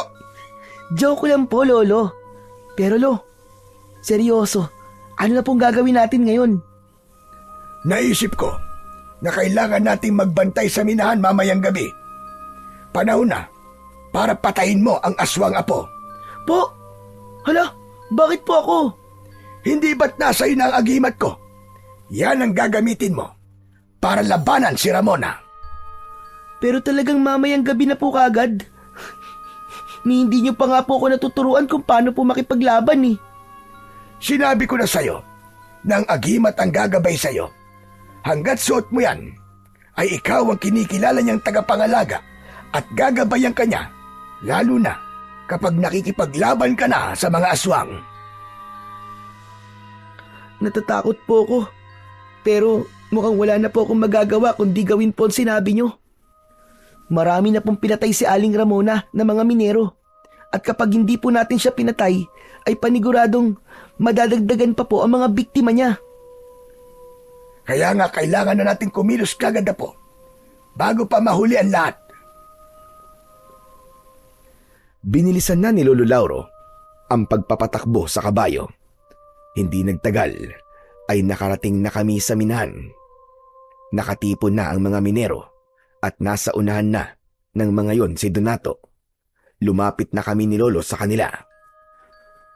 Mabuti naman at dumating na kayong dalawa. Kayo na lamang ang hinihintay namin. Ngayon, ay sasabihin ko na ang 5 tao na magbabantay mamayang gabi. Gagawin ko ng 100,000 piso gantimpala sa makakahuli sa aswang dahil masyado na malaki ang perwisyo na gagawa niya sa aking negosyo. Umugong ang bulungan ng mga trabador. Narinig ko sa isang lalaki na kahit gawin pang 1,000,000 piso ang gantimpala ay hindi ito magbabantay sa minahan. Anito ay mahal pa nito ang buhay niya at ayaw niyang matulad sa mga naunang pinatay ng aswang. Hanggang sa nagkaroon ng lakas ng loob ang mga trabador na sabihin kay Donato na ayaw nila na magbantay sa minahan dahil natatakot sila sa aswang. Magkakasabay na umalis ang mga trabador pero nanatili kami ni Lolo Lauro sa aming kinatatayuan. Sige! Umalis kayo lahat! Mga duwag! Mga wala kayong silbi! Huwag na kayo babalik dito kahit kailan!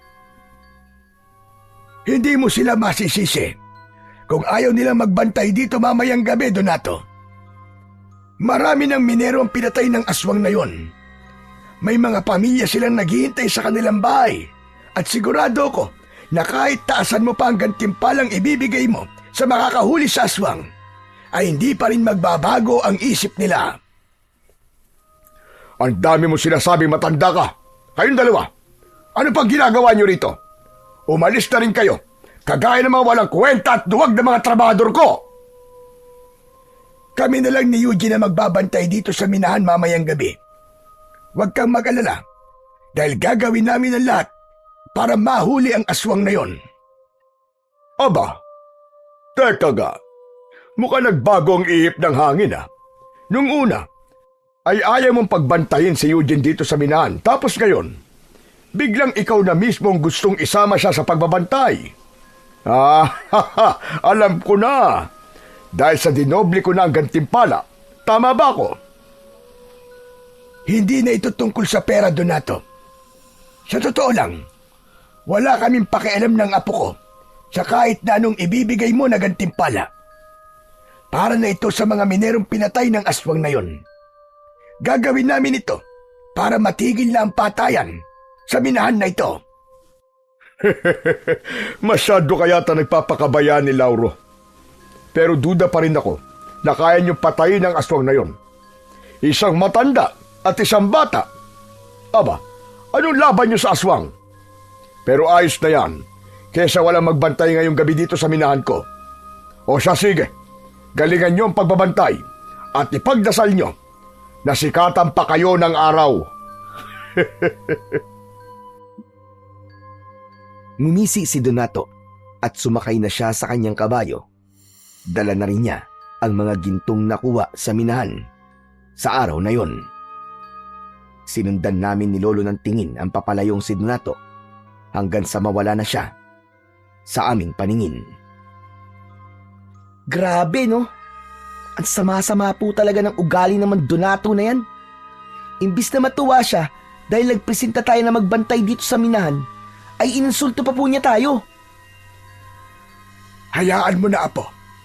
Ipakita na lang natin sa kanya na magtatagumpay tayong tapusin ang kasamaan ng aswang na yon.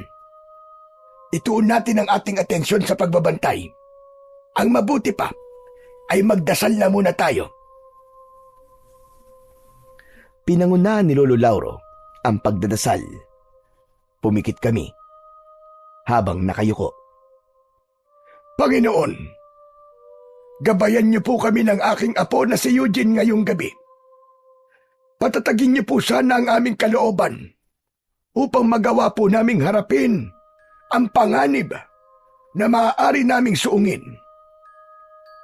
Humihingi po ko sa inyo ng proteksyon at higit sa lahat, bigyan niyo po ng tapang at lakas ng loob ang aking apo kung sakaling makakaharap niya ang kampon ng kadiliman na aswang mamayang gabi. O Panginoon, o Hari ng lahat, itinataas namin ang lahat sa inyo. Alam ho namin na hindi mo kami pababayaan. Matapos namin magdasal sa Panginoong Diyos, ay nagkaroon ako ng lakas ng loob. Inisip ko na kahit nakakatakot at mapanganib ang magiging gabi namin sa loob ng minahan, ay kailangan kong maging matapang. Kailangan maging buo ang loob ko. Kailangan ng mapatay ang aswang upang wala ng buhay ang mawala ng dahil sa aswang. Agad naming kinain ni Lolo Lauro ang pagkain para sa magbabantay sa minahan. Habang nakaupo ako sa ibabaw ng bato sa labas, ay lumapit si Lolo sa akin at inabot niya sa akin ang isang itak. Sinabi niya na yun ang gagamitin kong sandata kung sakaling magpakita sa gabing yun ang aswang. Lolo, paano po? Kumapatay po tayo ng aswang, gaya po ng nangyari sa mga ibang minero. Apo, huwag kang mag-isip ng ganyan. Ang isipin mo ay ang tagumpay natin. Isipin mo, kapag napatay natin ang aswang na yon, ay magiging normal na ulit ang lahat dito sa minahan at wala nang mapapahamak na tao gawa ng aswang. Hindi ko po kasi maiwasang mag-isip, Lo, na baka may masamang mangyari po sa atin. Lalo na't kung sakali po, ay ito po ang unang beses na lalaban po ko sa isang aswang. Hindi ko po akalain, Lo, na sa edad ko pong ito ay magkakaroon na po ko ng ganito kabigat na responsibilidad. Alam mo, Eugene, Apo, normal lang sa isang tao na matakot. Pero tandaan mo na ang paglaban sa kasamaan ay wala sa edad o kasarian. Naniniwala ako na kaya mong gawin ang kayang gawin ng mas nakatatanda sa iyo, basta't manalig ka lamang sa iyong agimat at sa kapangyarihan ng ating Panginoong Diyos. Opo, maraming salamat po kasi palagi niyo pong pinapalakas ang loob ko. Dahil malaki ang tiwala ko sa iyo, Apo, hindi ko ibibigay sa iyo at ipagkakatiwala ang agimat na yan kung wala kang kakayahan na gamitin yan upang ipagtanggol ang kabutihan laban sa mga aswang. Matapos ang aming pag-uusap ng aking Lolo Lauro, ay nagpatuloy na kami sa pagbabantay sa loob ng minahan. Nilakasan ko ang aking pakiramdam upang kung sakaling nasa paligid na ang aswang, ay mabilis kong masasabi kay Lolo. Ngunit lumipas ang ilang oras at hindi pa rin nagpapakita sa amin ni anino ng aswang. Eugene, hindi ka ba binibigyan ng babala ng agimat mo kung narito na ang aswang? Wala ka bang nararamdamang kakaiba? Wala po, Lo. Hindi ko po nararamdaman yung aswang. Hindi po ba dapat nandito na po siya? Sa pagkakatanda ko po, ay ganitong oras po siya umatake nun eh. Tama ka. Yan nga rin ang ipinagtataka ko ngayon. Magkakasunod na gabi siyang umatake rito sa minahan. Kaya nakapagtataka na ngayong gabi ay hindi siya aatake. Bakit kaya? Ano kaya ang dahilan niya? Magsasalita pa sana ako nang may mainit na hangin na humampas bigla sa aking muka. Pakiramdam ko ay may bumulong sa akin na sinundan ng pagbilis ng tibok ng puso ko. Lolo, teka sandali lang. Naalala ko po. Hindi po ba sinabi po natin kay Aling Ramona na sa bahay na po ni Mang Donato dinadala mga gintong nakukuha dito sa minahan? Hindi po kaya wala pa rin po dito hanggang ngayon ng aswang ay dahil sa bahay po siya ni Mang Donato aatake para kunin po doon ng mga ginto. Diyos ko! Oo nga po! Tama ka! Kung ganun, ay kailangan natin magpunta sa bahay ni Donato at baka kung ano na nangyayari sa kanya ngayon. Halika, magmadali na tayo!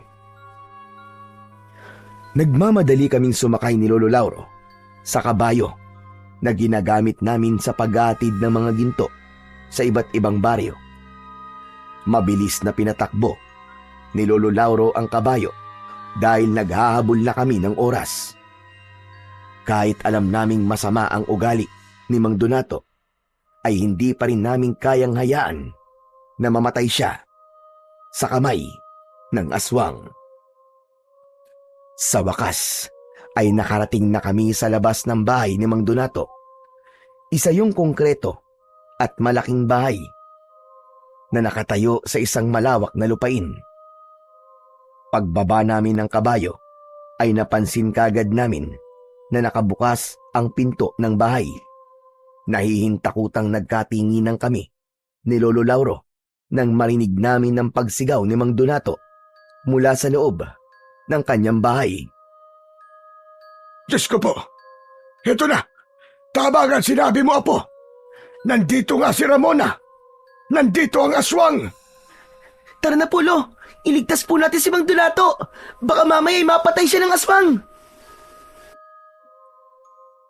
Mabilis kaming tumakbo ni Lolo Lauro papasok sa malaking bahay ni Mang Donato.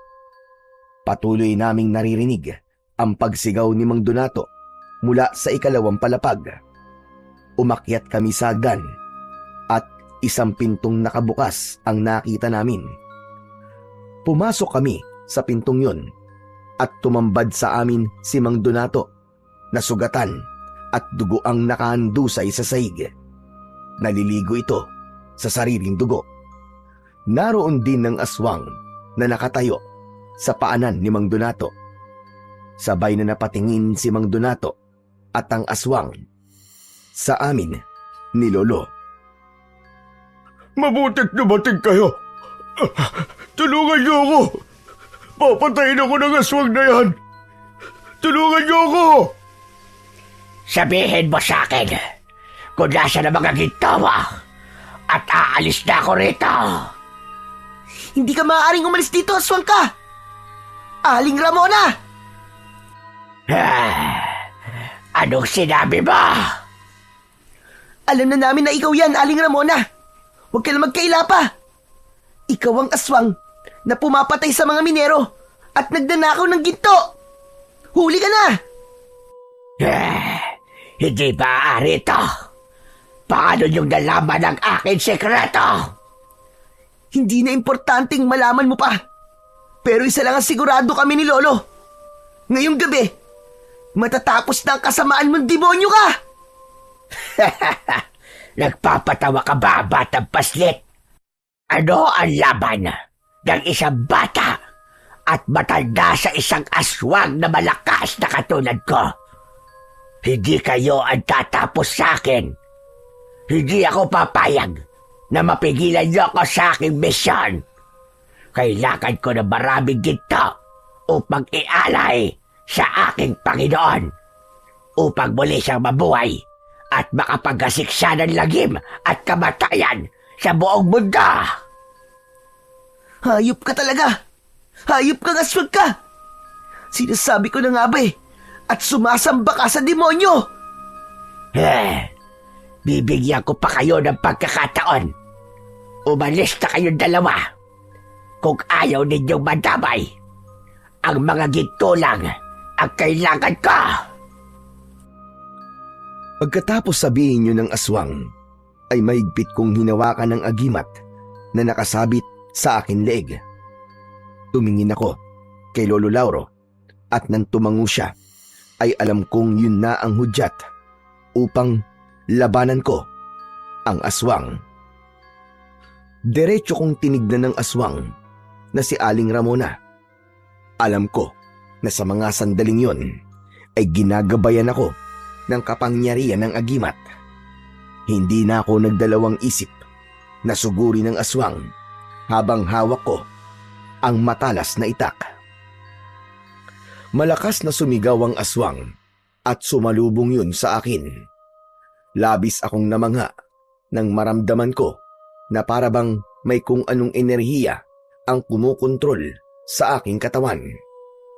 Parang ginabayan ako nun sa kung ano ang dapat kong gawin. Bago pa tuluyang makalapit ang aswang sa akin, ay gumulong ako sa sahig. Nilagpasan ko ang aswang na si Aling Ramona at napunta ako sa kanyang likuran. Mabilis akong tumayo at nang humarap sa akin ang nakakakilabot na aswang, ay agad ko siyang sinaksak sa kanyang tiyan. Nagsimula ng gumapang si Mang Donato palapit kay Lolo Lauro. Hanggang sa malakas kong itinulak ang aswang at natumba siya sa ibabaw ng nakadapang si Mang Donato. Aray ko! Aray! Bakit naman sa dinabi namin na pwedeng bagsakan, ay sa akin ka pa bumagsak? Sinunggaban ng aswang si Mang Donato at ginawa nitong biyag si Mang Donato.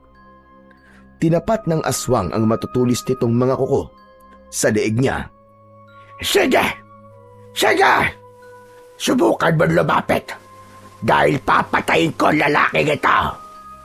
Ang gusto ko lang ay ang mga ginto. Nasaan ang ginto? Ibigay niyo sa akin ang mga ginto. Kailangan niyang mabuhay ang aking Panginoon. Ibigay niyo sa akin ang mga ginto. Tama na! Tama na, Aling Ramona! Hindi na tama itong ginagawa mo! Sa kagustuhan mong buhay na sinasabi mong Panginoon mo, ay nagagawa mo ng pumatay ng mga inosenteng buhay! Napansin ko na wala na si Lolo Lauro sa silid na yon. Hindi ko na malayan ang kanyang pag-alis, kaya hindi ko alam kung saan siya nagpunta. Hanggang sa bumalik si Lolo na may dalang isang malaking bag. Ramona! Tumingin ka rito! Hindi ba't hinahanap mo mga ginto? Heto! Heto mga gintong hinahanap mo! Biglang itinaktak ni Lolo Lauro sa sahig ang mga gintong nasa loob ng bag. Iba't iba ang sukat. Kumalat yun sa sahig. Hindi! Anong ginawa mo? Anong ginawa mo, Lauro? Ang mga ginto ko! Sa wakas, sigurado ako na sapat na ang napakaraming ginto na yan upang mabuhay na ng tuluyan ang aking Panginoon, ang Panginoon ng kadiliman. Marahas na binitiwan ng aswang si Mang Donato. Akala mo ay isa yung gutom na hayop na tumakbo papunta sa mga gintong nakakalat sa sahig. Hindi malaman ng aswang kung paano dadalhin ang mga ginto sa sobrang dami ng mga yon. Nagtama ang mga mata namin ni Lolo Lauro. Kahit wala siyang sinabi, ay alam ko ang ibig niyang sabihin. Habang abala ang aswang na si Aling Ramona sa pagkuha ng mga ginto sa sahig, ay maraan at tahimik akong naglakad papalapit sa kanya. Nang nasa likod na ako ng aswang, ay itinaas ko ang itak at hinawakan ko yun ng dalawa kong kamay. Naramdaman ko ang pagbalot ng malakas na enerhiya sa aking katawan at saka ko buong puwersang itinarak ang itak sa likod ng aswang. Umigik ang aswang na nagulat sa hindi inaasahang pag-atake na ginawa ko. Paghugot ko ng matalas na itak ay humarap pa sa akin ng aswang na si Aling Ramona at mabilis ko siyang giniritan sa leeg. Bumagsak sa sahig ang wala ng buhay na katawan ng aswang habang may mga ginto pa sa kanyang mga kamay. Hindi makapaniwalang tumingin ako kay Lolo Lauro. Lolo, wala na po ang aswang. Wala na po si Aling Ramona. Napatay ko na po siya. Napakahusay mo, Apo. Hindi talaga ako nagkamali nang ibigay ko sa iyo ang agimat. Dahil nagamit mo yan ng tama. Ipinagmamalaki kita, Apo. Teka lang, ano ba kayo? Pwede bang mamaya na kayo magkwentuhan? Tulungan niyo na muna ako rito. Doon lang namin naalala si Mang Donato. Tinulungan namin siyang makaupo sa isang upuan na gawa sa kahoy. Pambihira. Hindi ako makapaniwala na ikaw pa pala ang papatay sa aswang, Eugene. At mas lalong hindi ako makapaniwala na sa kabila ng hindi magandang pagtrato ko sa inyo, ay iniligtas niyo pa rin ako. Diyos ko, maraming salamat. Karapat dapat kong ibigay sa inyo ang ipinangako kong gantimpala. Hindi na po namin kailangan po ng gantimpala, Mang Donato. Masaya po kami ni Lolo na wala na po ang aswang at ligtas po kayo, Mang Donato. Hindi. Hindi pwedeng walang kapalit ang ginawa niyo sa akin. Kung hindi pera, ang gusto niyo ay magsabi lang kayo. Kahit na ano, ibibigay ko sa inyo. Sabihin niyo lang. Mang Donato, ang gusto lang po namin ni Lolo ay maging maayos na po ang pagtrato nyo sa mga trabahador nyo. Hindi po dahilan, Mang Donato, na nakaranas po kayo ng kalupitan noon para maging malupit din po kayo ngayon. Hindi pa po hulian lahat para magbago, Mang Donato. Mas masaya pong mabuhay kung wala ka pong sinasaktang ibang tao. Nang dahil sa sinabi ko na yon, ay napahagulgol si Mang Donato. Panay ang hingi niyang tawad sa amin ni Lolo Lauro. Hindi kami naging matigas ni Lolo at ibinigay namin kay Mang Donato ang kapatawaran dahil naramdaman namin ang taus-puso niyang pagpapakumbaba. Matapos kong mapatay ang aswang na si Aling Ramona, ay bumalik na sa normal ang operasyon sa minahan. Si Mang Donato, na dating mapang-abuso, ay nagbago na. Naging mabait na siya sa mga trabahador at itinuring kaming parang pamilya. Binabayaran pa niya ang utang namin ni Lolo Lauro sa bangko bilang pasasalamat sa ginawa namin. Sa tulong niya, nakapagsimula kami ng maliit na negosyo habang patuloy pa rin kaming tumutulong sa mga minero. Isang araw, ibinaon namin ni Lolo sa lupa ang ribulto ni Aling Ramona kasama ang mga ginto. Alam naming yun ang tanging paraan para tuluyan ng mapigilan ang pagkakabuhay ng Panginoon ni Aling Ramona.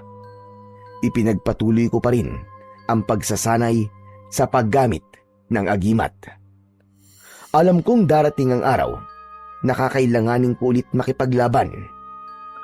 At sa lahat ng nangyari, natutunan ko na hindi sukatan ng edad para maging bayani dahil ang mahalaga sa lahat ay ang tapang na lumaban para sa kabutihan at katarungan.